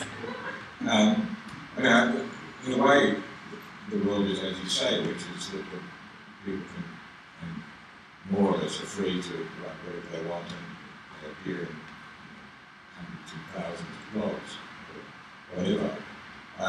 The reason what you're saying is, the reason that what you say is interesting is that people get to rely on some outlets. And for example, if they come to believe in The Guardian, as I've come to, as the best newspaper in the English-speaking world, then things that get to The Guardian, you're more likely to read than have a better chance of reading than other sorts of blogs where the same material might appear. And so, the question then is, you go to The Guardian because you can't trust it. We now have a situation where great luxury of electronic publication, where the ridiculous lengths of things, where everything has to be short, is no longer the case. So you could have, I think, you need editors, because without editors people don't know who to trust and don't get to know who to trust. But if you have good newspapers, electronic newspapers, they can now publish stuff at very great length. And we are in a position where you could have a more informed public if we were not sort of entertaining ourselves to death and if people were willing to put in the effort. Just like I was saying earlier, that both Alexa's extraordinarily good blog or website and the material that WikiLeaks produces, its favours in a citizenry that is sufficiently willing to do the hard work, to read it greatly, not to feel. And I think that's you can, everything is able to be put out on the internet. You need, electronic newspapers or really good blogs like the Daily Beast or whatever, because people need to know where to go in order to get what they want. And I think we're in a position where you could have an incredibly well-informed public if citizenry was willing to put the work in to read. But then you have editors, because editors are the ways in which you divide it. You're not there at that time. I used to love to psych out the media that were not familiar to the Manning prosecution, because they would come in and say, where do you write for? I'm like, my web blog. And they would try to be polite and be like, oh, okay, AlexaO'Brien.com. That's what made you put it out. You didn't have never the citizenry that might be an institutional sort of thing, like they're not supposed to challenge.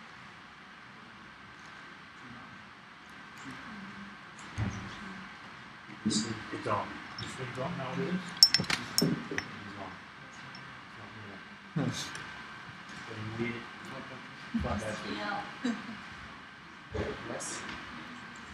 Project. I'll project. Okay, I'll project. So we've got a situation. I'll just use you as a bit of an oracle at the moment, Alexa, because you've been in the very particular position of focusing pretty much on one issue for 3 years. Most people don't get an opportunity these days to just concentrate for that long, and it tends to clarify things, and particularly an issue of absolutely central global importance. When we look at the situation where WikiLeaks comes along, therefore private manning can happen, and therefore Edward Snowden can happen. Then we're opened up to a situation where we're presented by a vast and overwhelming problem, total surveillance. And as somebody who got into activism through Occupy, activism is of course the most depressing thing you can ever get involved in. Because you're constantly being thoroughly defeated and you just have to suck it up.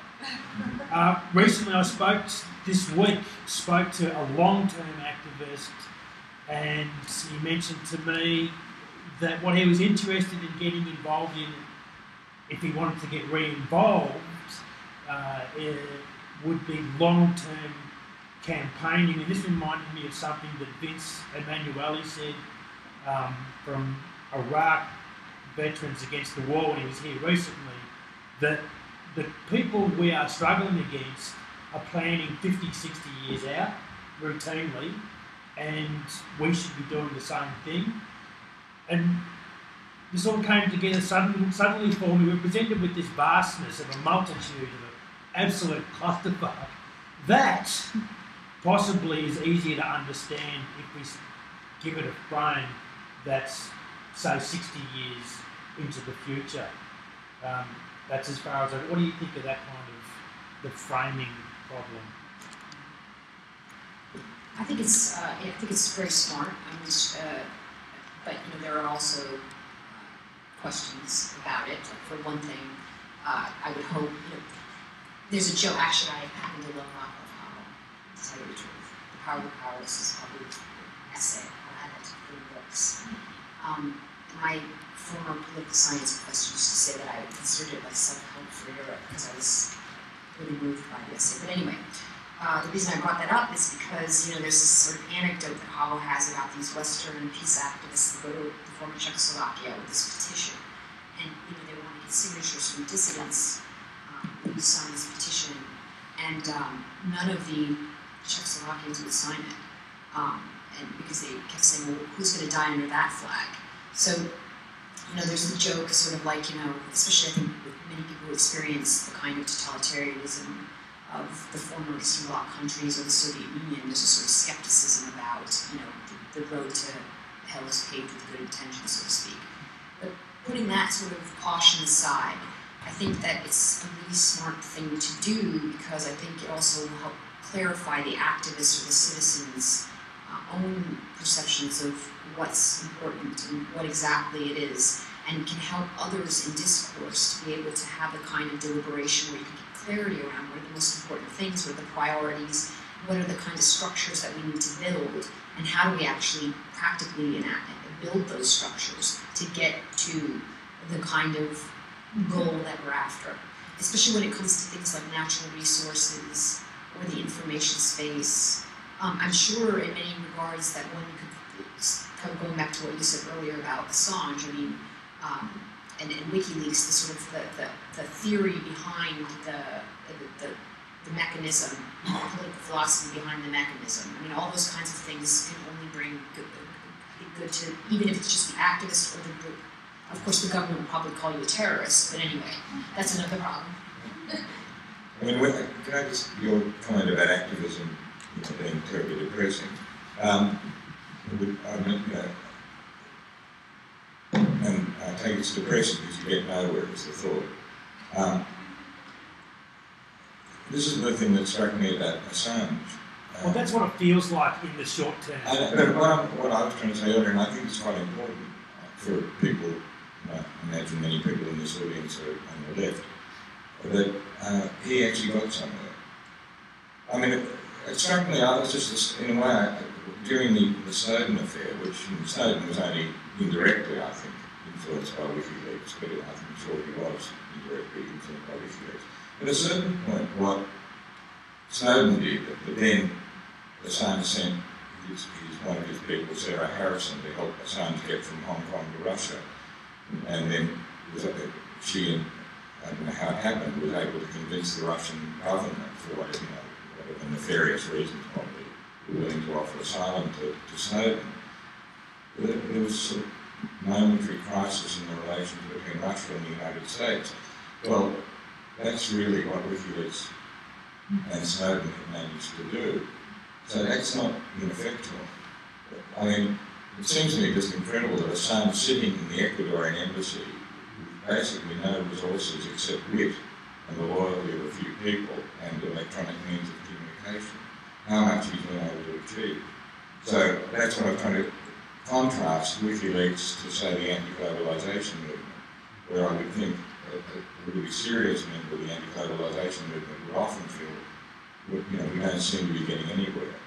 And this, I think, is the sort of like political genius of this hard-headed political thinker, Assange, that he's managed to get somewhere, without anything except native wit, really, and courage, and a kind of vision of justice and the sense how the world might be made a better place. So, I think he's a very, very interesting, for that reason, very interesting person. And I think that, if I can say, Alexei's done an incredible thing in documenting and chronicling the Manning case. And the world is a much better place. Who knows what, in the long term, that will lead to? No one can know. But the world is a much better place for, 14 or 16 hours a day of work. And, so I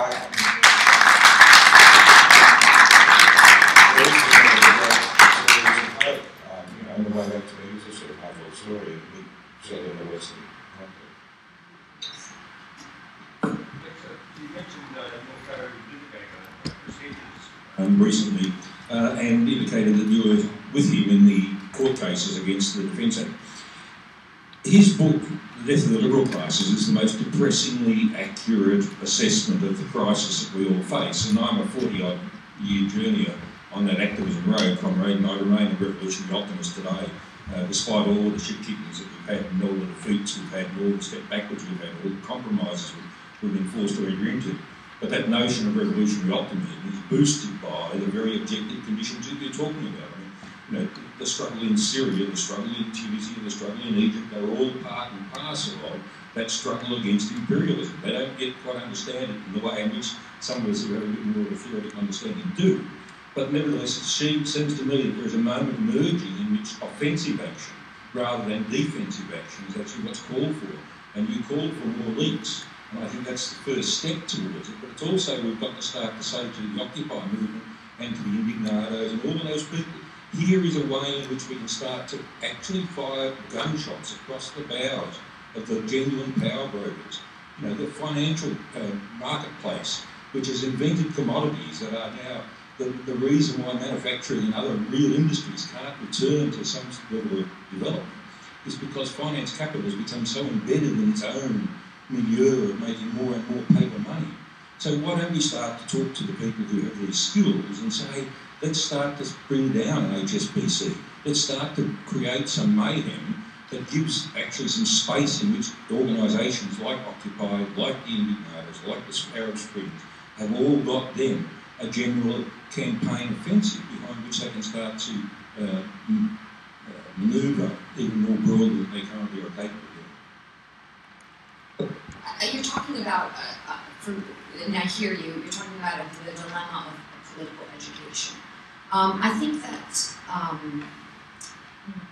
we are beginning to have the debate about the commons in the digital realm. I mean, the Pirate Party is a perfect example of that. I mean, when property becomes the genes in our body, the ideas in our head, then, something I said before, our essentially 18th century institutions, 18th century philosophy, 19th century institutions, and 20th century outlook. It presents us with a vision we can't afford to build on, bank on, or believe in. But that's a process, and I think that we're starting to do that. I mean, part of it's just, the reason why it starts with the media is because oftentimes when people hear people, let's say my neighborhood, I live in a working class neighborhood, it's the multicultural pot of America. There are more languages spoken in the borough of Queens than anywhere else in the United States. It's like modern day Rome in a certain way.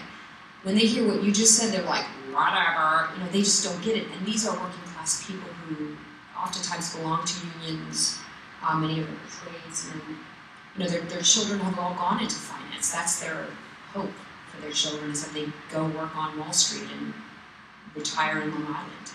So I think we need to also talk about this in a way, once again, that's practical for people that understand this, they can understand what you're talking about.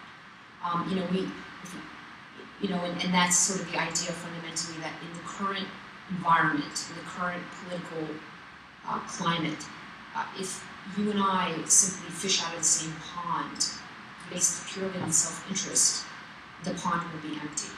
That there are certain things that are part of the fabric of the very aims of life that have become, you can't get more elemental in the genes in our body. I mean, when patent litigation starts to say that a corporation owns the genes in your body, that's a recipe for danger. So that's starting to happen, I think. And in terms of firing over the bow, I mean, Chris Hedges is a phenomenal public intellect. I've learned from him. He's been very good to me because I was pretty much a nobody. I still am a nobody, but I'm saying I really was very vulnerable when the government started to sic their private contractors on me. And Hedges, not only is he a great public intellectual, but he's actually a really good man. He has always watched out for me, and I think it's his care and concern for me, just as a citizen and as a journalist and a nobody, that actually protected me publicly. Because when he wrote that piece about the NDAA case, I started to notice that I didn't have problems at the airport, things like that. So that also counts for something. And he does stress about nonviolence, not merely just in ethical and religious terms because he studied divinity, but also because fundamentally we want to convince the law enforcement, the police, to join our side. And it's very easy to tear things down. It's very hard to build those structures again. So I have a tremendous amount of respect for Chris Hedges. Just quickly from that, and also from Sean said before, one of the names that we haven't mentioned tonight is Daniel Ellsberg, who's someone who's spoken up both for Assange and for many, of course, the person who leaked the Pentagon papers. And it's kind of interesting figure to think about, because of course if you did that today, you would be facing hundreds of years in prison. And actually Ellsberg was able to walk free. And I guess it does illustrate that, being an activist is not always a succession of defeats that you've talked about. Occasionally we do have wins, but also that you can't necessarily do these things alone. Ellsberg was able to leak the Pentagon papers and get away with it, because at that stage there was a level of support that we don't have today. And I think it is an interesting comparison to think about in the current context. Sorry, this microphone's doing weird things too. We have a few more questions. I'm just looking at the time, Robert. How is everybody doing?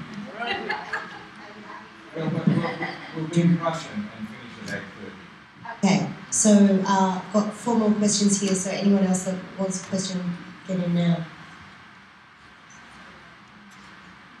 Hello. Hi, just to introduce myself. My name's Melanie Katie. I'm sort of, I guess, technically loosely involved in solidarity during Assange campaign. My life's been sabotaged. My phone doesn't work. I've had all kind of information about my family deleted from the internet, all kind of troubles. And I know Julian Assange is in a lot of trouble. Basically, Manne, the leaks that he did, obviously, that's. I'm not saying this isn't important that that's happened, but Julian's in deep trouble. And rather than condemn him to a so-called inevitable punishment from America, which we seem to assume, isn't it better to discourage further involvement in any kind of leaks and actually calm down the situation? I mean, the so-called out-of-control media, such as the Alex movement, which kind of whitewashes and calms down the whole thing, isn't that actually helpful? How so? Sorry, we'll try to this was a If the world believes that journalists are terrorists for publishing the truth, why shouldn't we calm them down? Do you understand the question? Like, do we really want to dig the hole further by discouraging behaviour which is at risk of becoming illegal for being so controversial?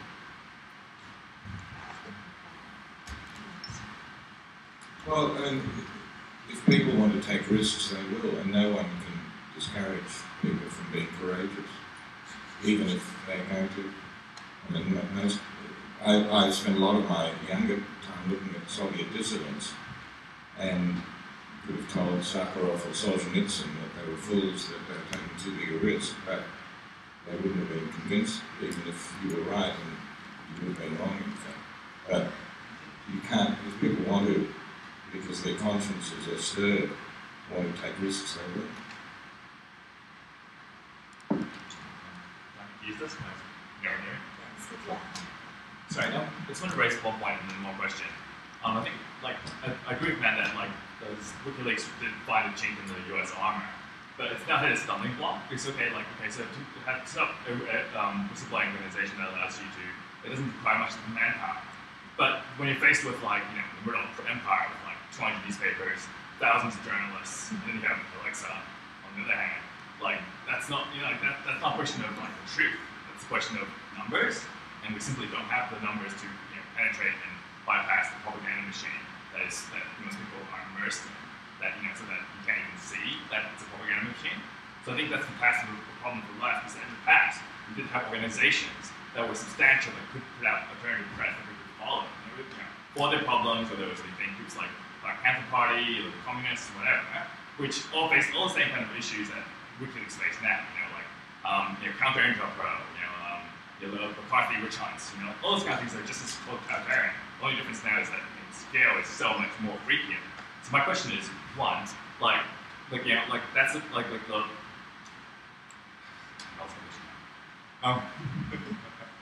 my question was one, we need to move beyond just I think has the WikiLeaks model hit a dead end? We've already know the truth. The truth is out there. Now we need to move on to something else. I think that's good about where the next shot at the empire should take. And then two, how can we organize? Occupy was a really good example. We need more things like Occupy, even if it's something like Occupy. That's my question. Well, I think you're raising an important point because you're diagnosing the problem. You're talking about the scale of the Murdoch press.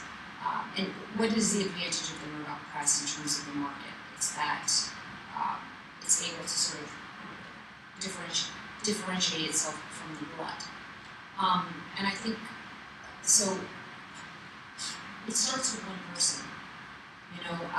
We could sit down tonight and draw up a strategy plan, and you want to do that? I'll meet with you till 4 o'clock in the morning. We could figure it all out, and then you and I are gonna do it together. I think hypotheticals are important because I think I'm not trying to negate what you're saying, but it's really important. I think we've just begun with the WikiLeaks model. We're at the beginning of it. We have to also look at the learning curve. There are learning curves within institutions like corporations. There are learning curves within the public sphere as well. And I think we've just started on the learning curve of the WikiLeaks model. I think also that we have to also look at that learning curve and how it's a little bit different than our ancestors or our predecessors or parents, in the sense that in the digital realm, that learning curve is a bit inverted, because whereas before we had a culture of apprenticeship, which is part of the labor union movement. I join a trade union, I'm an apprentice, then I become a journeyman, then I'm a master. it's top down. Here in the technical realm, it's completely different. I come out of school where I'm 14 and I'm a programmer. I'm the one with the best skills. I mean, programmers probably are like hacking into my website right now, like, I don't know what the fuck you're talking about. It's not to say that there is an experience that comes with programming, but it's a little bit different in the sense that we become a society of technicians. So, when we get out, we think that we can do whatever we want because we have the skills and the capacity and we're the young workhorses, so to speak. So I think that all of these things are changing, all these like fundamental institutions are changing, and I think that we're really at the beginning of it. And I really believe that Chris Hedges is probably on something when he says that it'll take one action. It'll be one small thing that will create that larger movement. What's important now is that we start to really just simply act authentically in the truth, individually. I really believe that. I mean, I am a nobody, and yet I know in the last 3 years I've been part of such a tremendous movement and had, my tiny website, it might not have changed the outcome of Manny's trial, but it had an impact. And it had a bigger impact than 14 hours a day, one person. And that's because my website scaled it out. So I do think that individual actors have tremendous power, and I'm sorry, I'll stop talking in 2 seconds, I just want to say this. We talk about asymmetric threats, and I said before, that there are asymmetric opportunities too. That's a good answer, and related to the last question, a question for Robert. Does WikiLeaks have a future as a political party in Australia and the world? I wasn't involved in any of that, and I voted for the Greens. I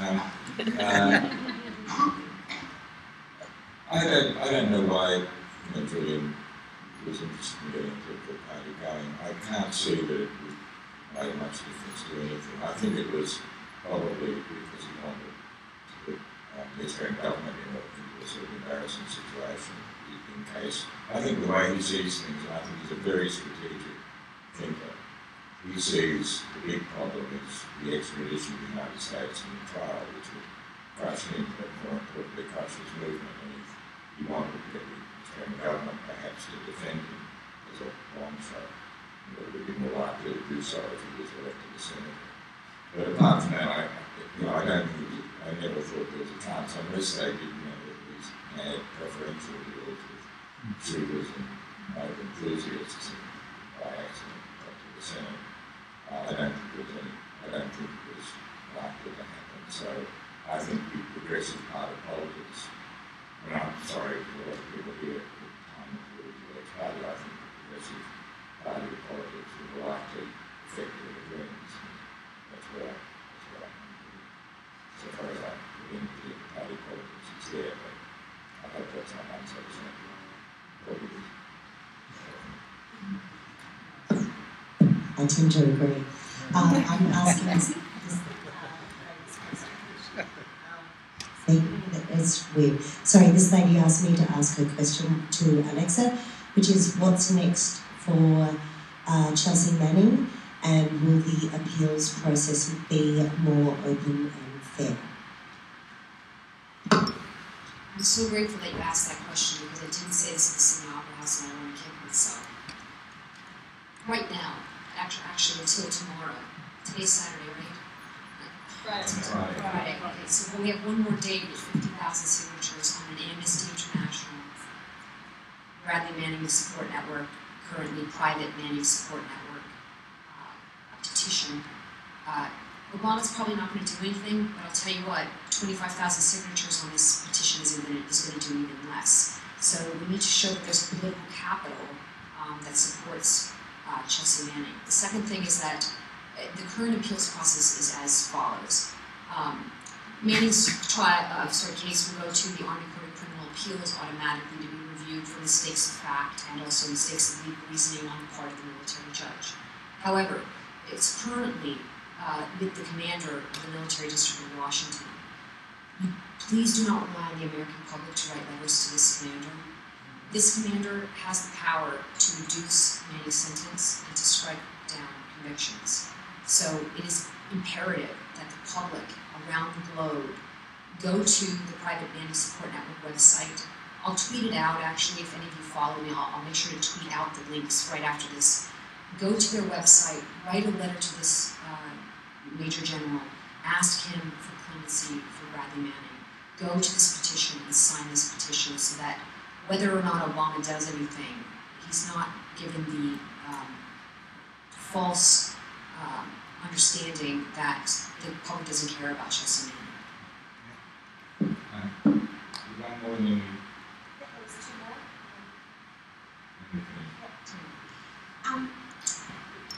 So I was just wondering if you could talk a bit more about the climate in the United States, because I think it's probably, seems to me it's probably a lot worse than it seems from the outside to people who aren't in there. Because particularly in the context of Barack Obama being president, I do notice that there is a section of activists and people in movements that are more tolerant of Barack Obama doing things than if it was, say, a Republican president. Particularly on, drones is an obvious one, but whistleblowers is another, and even, potential war in places like Syria. And I wondered if you thought there was any scope to win any of these people over who've perhaps seen the experience of Barack Obama doing these bad things, or is in fact not a realistic possibility to win any of these people to a more politically radical position, or what kind of scope there is to resist that kind of, liberalism of sorts, smaller liberalism, what we call here. And perhaps then, I don't know, you can maybe talk about how the international community or activists in the international community might be able to help given that climate.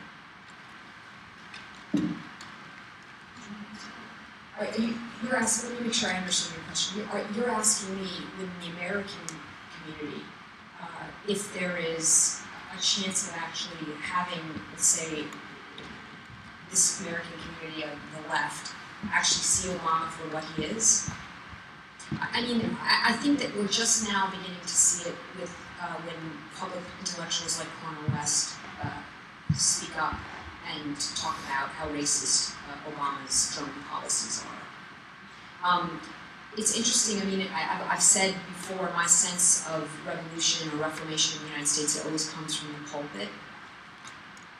Churches play a fundamental role of reform, moral reform.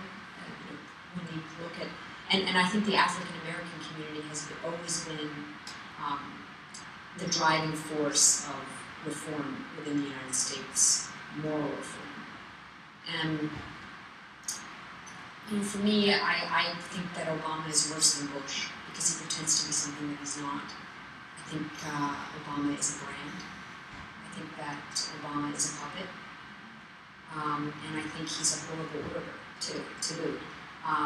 He won Ad Age Brand of the Year after he won the 2008 election, and I think for good reason, because he represents something. But there's really, it's like any other brand. It's actions speak louder than words. He's a great sophist though, because the NDA case is a perfect example. Here he appeals to some kind of polite rhetoric about the fact that he doesn't want to sign this horrible piece of legislation and he's going to put a signing statement in it. Funny enough, the judge in our case in the Southern District of New York said that his signing statement essentially said, you will not have, be detained without a trial, meaning a military trial for a civilian. So he's very tricky. But I think that once again it comes down to how does one lobby people in a trance that want to believe. In many cases, Obama, is a watershed moment in U.S. history because he's the first black president. And so much of the left also feels that if you criticize Obama, you're criticizing, it's based on racism. So there's all of these tricks and riddles about looking at this presidency, what I believe to be accurately, which is that he's really just another executive that is a puppet of the military intelligence sector and the other entrenched interests that have already taken over the U.S. government and all of our national power. The last question. The final question. So that'll be good. Speaking of long-term campaigns, do you think the Free Chelsea Manning campaign people could learn something from the Free Nelson Mandela campaign? You know what, I'm going to answer that question honestly. I don't know. I will just say this: the Private Manning Support Network has done a phenomenal job raising money for Manning, because Manning has had a phenomenal defense team, and they're raising money right now for the appeals team, which will be different because they're going to have to be able to criticize how Manning's trial was conducted and have a fresh pair of eyes. So donate to them, and maybe you could actually talk to Nathan Fuller and share your views with him on that. And just say, thanks, Jeff, very much. I just want to say, I think we've been, I think we all know we've been in the presence of a really remarkable American citizen, and I'd like to thank you very much for coming to Australia with me, and if you could all thank the